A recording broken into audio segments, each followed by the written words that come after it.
हर हर महादेव। आशा करी তোমরা সবাই ভালো আছো, আমিও খুব ভালো আছি। তো আজকে আমি চলে এসেছি একটা নতুন ভিডিও নিয়ে।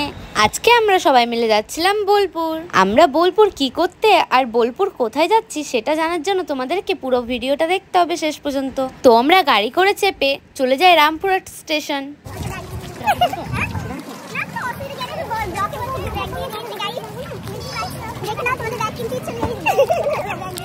তো আমরা অবশেষে ট্রেনে চেপে পড়ি আর ট্রেনের শেষের দিকে একটা সিট পাই। আর দেখো ট্রেন চলতে লেগেছে, ভিউটা কত সুন্দর।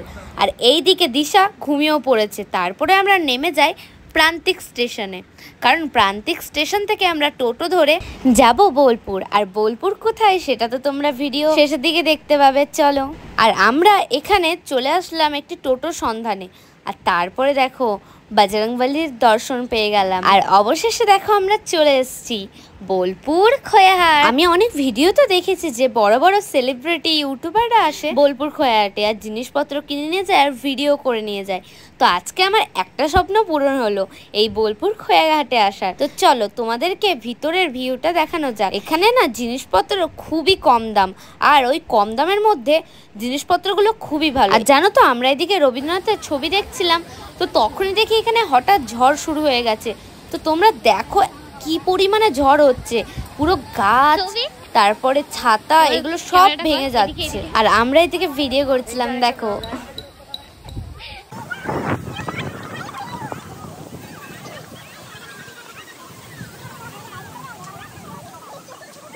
যেহেতু এটা বর্ষাকাল ছিল তার জন্য একটু ঝড় এগুলো তো হবেই, কিন্তু সেই দিন জানো তো বৃষ্টি হওয়ার দিন ছিল, তো বৃষ্টিটা হয়নি। তো তার জন্য আমাদের ভালোই হলো, আমরা একটু খোয়াহাটটা ঘুরে নিচ্ছিলাম। আমরা হাতটা ঘুরতে ঘুরতে ওয়েদারটাকেও খুব এনজয় করেছি। আর এইদিকে দেখো সৌভিক কি করছে। আসলে ও বলছিল যে আমি একটু সেলিব্রিটি মানুষ, আমাকে একটু ভিডিও নিয়ে নে। এই সত্যি এটা ইয়ে হয় ঠুকরা কে মেরা প্যার।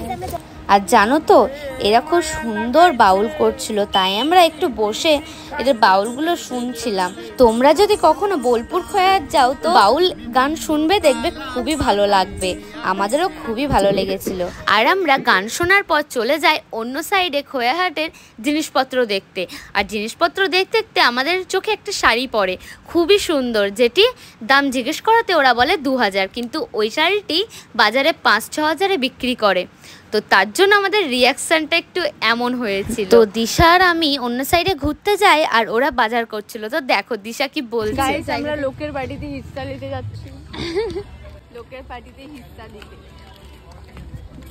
অ্যাকচুয়ালি পার্টিটা এইদিকে হচ্ছে আর দিশা এখানে আছে।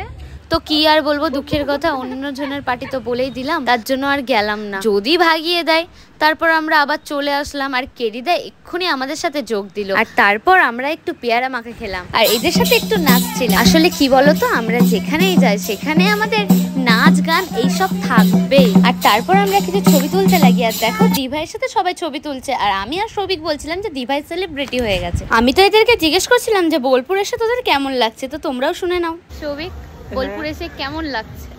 আই মিন অত্যন্ত ভালো লাগছে, অত্যন্ত ভালো লাগছে এখানে এসে। আর জানো তো এখানে দিশা বলছিল যে এখানে খুব ঠান্ডা, আর আমাদের তারাপীঠে খুবই গরম, সেটা আমি বলছিলাম এখানে আর কি। আর এই দেখো এখানে গাড়ি চলে এসছে, তো আমরা এবার গাড়ি করে যাব তারাপীঠ। আমরা গাড়িতে চাপি আর গাড়িতে চাপার পর আমাদের খিদে পেয়ে যায়। তো দিভাই কেক আর বিস্কিট এনেছিল, তো আমরা ওগুলোই খাচ্ছিলাম। আর এখানে জানো তো মেলা বসেছিল, তার জন্য আমরা সেই পোস্টারটা দেখাচ্ছিলাম আর বলছিলাম কেরিদাকে যে চলো মেলাটাই ঘুরে আসি। কিন্তু কি বলতো, অনেক সন্ধে হয়ে গেছিল আর আমাদের আরেকটাও কাজ বাকি ছিল, একটা দোকানে যাওয়া, তার জন্য আর যাওয়া হয়নি। তো তারপরে দেখো এরা সব কি বলা বলি করছে।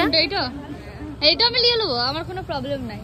তুই যদি গিফট করতে পারিস আমি এটা নিতে পারি, বল তোমাকে ওইটা গিফট কর। 2 বছরের বাচ্চা জামা আছে। তো আমরা এখানে একটু ভাঁড় বকছিলাম, তো বাদ দাও।